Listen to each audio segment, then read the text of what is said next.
Squander and defile God's gifts. From spiritual prostitution to sacred sexuality. Relentless series, Oculi Sunday. Lent, week 3. Sexuality and spirituality get a bad rap in most Christian circles. The Bible has a lot to say on both. It is pretty common that we are exposed to the epistolic teachings of Paul and Peter, who came after Yeshua. They were pretty hardline no on both. In fact, there was a comment by one of them that if you're too weak to be strong, then you might as well get married to compensate. Not exactly a glowing review. This is paraphrasing, of course, but that's more or less what they were teaching. So this week, we're going to take a look at the basics of biblical sexuality and also spirituality, or as it is referred to in the Bible, spiritual prostitution. Now, these two concepts don't really go together, at least not biblically anyway. It's mostly just a literary device in that one is called prostitution, which makes you think of sexuality, and therefore we put the two concepts together. Or did we? The shamanic roots of the Hebrew faith that have somehow been lost throughout the Christian transition made for a complex situation for the new Hebrews. We see in the Old Hebrew Testament how God is constantly telling people not to dabble, then reprimanding them when they do. This is hard to understand because from our perspective, the pagans and Christians are so different. But the original Hebrew faith taught to make altars out of earth, animal sacrifices, worship God wherever you were, and seek God's counsel through a psychically gifted priest called a prophet. The truth of it, when you really look at it, is that the faith practices of the different religions were not that different. That's why it was so hard to behave. We were then told not to consult or listen to psychically gifted individuals, worship wherever and whenever we wanted, while simultaneously carry God in our hearts, while we're not allowed to talk to him without a priest mediating the conversation, even though Yeshua and his buddies were mystics who lived out nomadic lives, worshipping God with everything they did.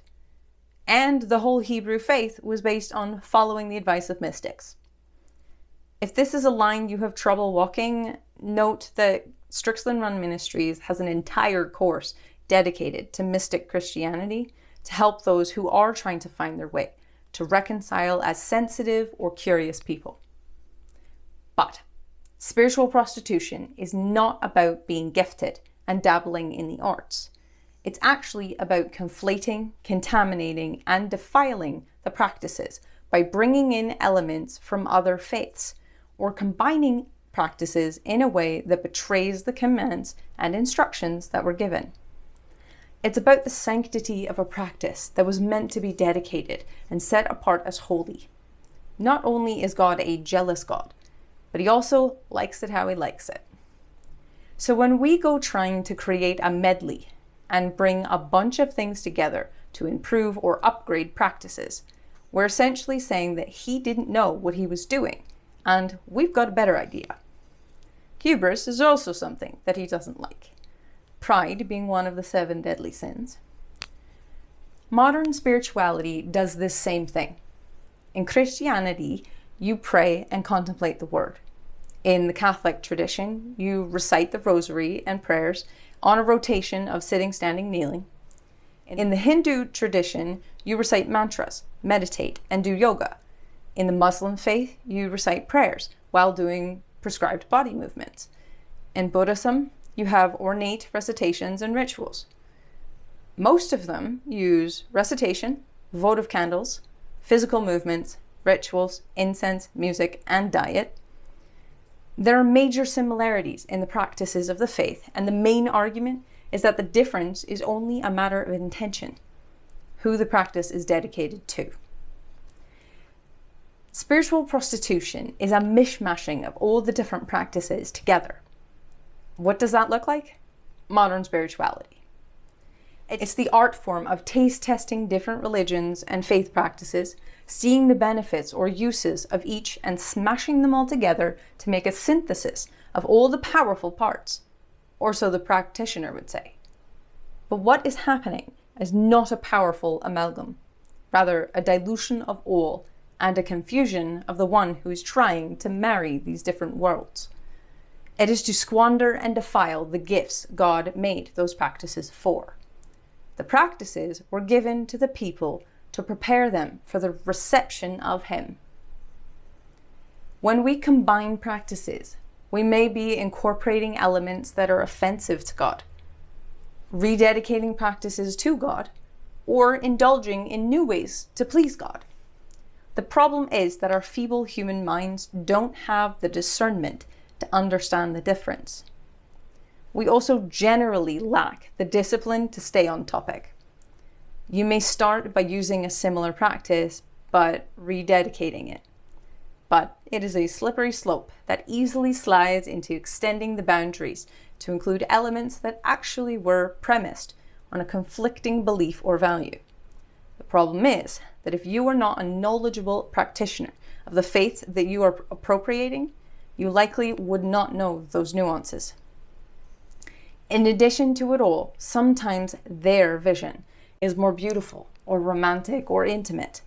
It feels lovely to ride that spiritual high or feel part of a welcoming community. And so we start to bend towards the aesthetics of that new faith. We connect with people and in our admiration of their devout practice are inspired and replicate it, seeking what keeps them so enthralled. As communal beings, humans seek companionship. Our hearts are easy to leverage when we follow a God who appears remote, a God who takes eons to fulfill promises and speaks in silence. Seeking something more tangible, reaffirming, confirmable is a fair path to follow. That is the lure of the local gods. The traditions usually talked about them in vibrant ways that interact and interfere with reality. Nativist religions had a god for everything, so anytime something happened, it was a proof of their mischief. In short, their gods were more present, interactive, available, and as each person had their own practice, so was the community, when you didn't need a priest to do everything on your behalf. We seek connection and intimacy to feel more of ourselves. In the Old Testament, we see temple prostitutes mentioned.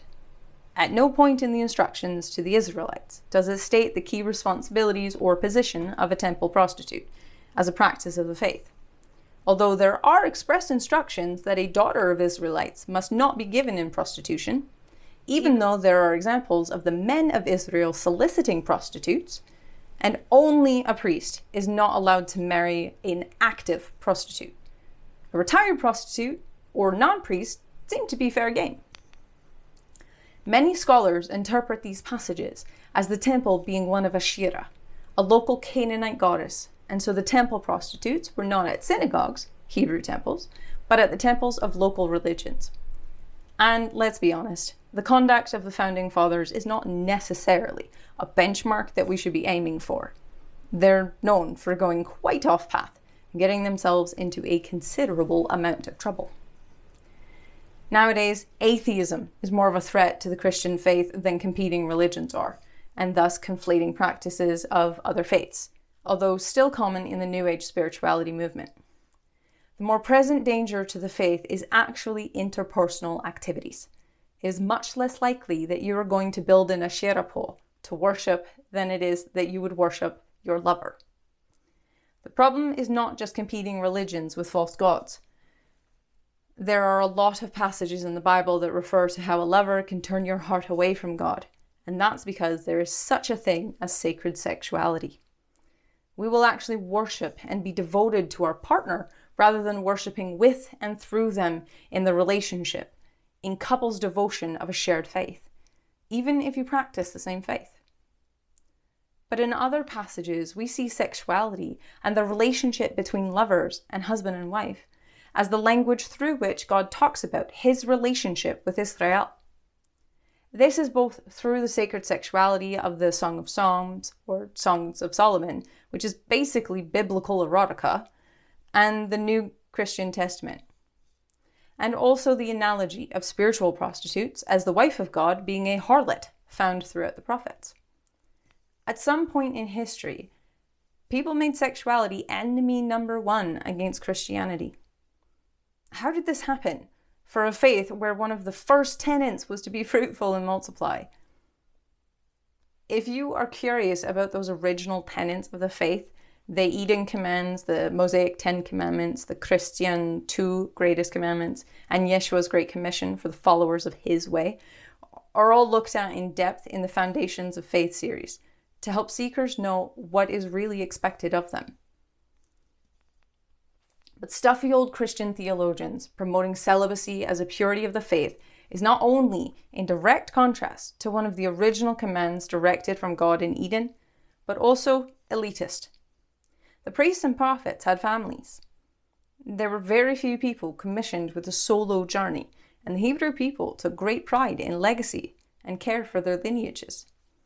If God wanted people to never had sex, A, he would have made us like almost every other animal.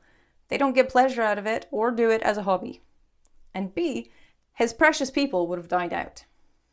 Yet, he kept promising lasting legacies and using the analogy of a good, intimate relationship within a marriage as his way of explaining the ultimate goal of a relationship he wanted to have.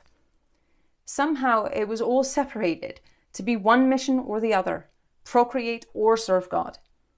If the best people are God's servants, and they are meant to be celibate, then no wonder Christians didn't believe in survival of the fittest. So how did this happen? Let's bring the point home. The founding fathers of Christianity believed that Christ was coming back within their lifetime to end this world. Legacies and cultivating lasting relationships no longer made sense in that context. Conversion and salvation did, as did the imminent pressure to focus solely on the mission of evangelism. So between that and how easily we get distracted by it, and how instead of worshipping through it, humanity worshipped the practice of it, here we are. And so, temple prostitution may not be much of a threat, but sacred sexuality is often left out of the conversation, especially when the faith ended up promoting celibacy and restrictions and restraints on sexuality instead of embracing the sacred sexuality that the Old Hebrew Testament talked about. It pitted the two against each other instead of understanding them as integrated and integral to one another's success. If one was designed to deny that sexual nature, then they would be drawn towards celibacy or commitments and vows of chastity.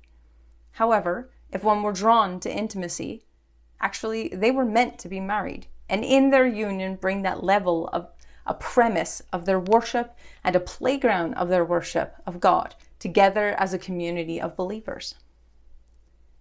Sexuality was a gift from God, and we were told in the Hebrew Testament how to explore that in safe and healthy ways, in gross detail. Somewhere along the lines, someone made an enemy of sexuality. They divided the two, and in turn, sexuality, instead of being sacred, became the linchpin to many's downfall. There is a call to integrate our faith in the purest forms. Denying any one aspect of humanity in order to be a good Christian does not honor God. Understanding the healthy ways that those capabilities of humanity are intended and embracing them, and therefore embracing one another in that sacred union ordained and commissioned by God, is one of the ways that we understand the intimacy that God has to offer us himself. For some people, a lover is a distraction. They pull the heart away from God. For others of us, it delivers our way in. Together we build the devotional energy, and together we enter into the temple of God. Love and sexuality are not inherently a distraction or a danger to the faith. And I think it's time we reconcile. We are meant to be the bride of Christ, and the sensory intimacy available in an ecstatic Christian practice is a clear indicator of how God not only made us able to feel, but also clearly wants us to. Selah.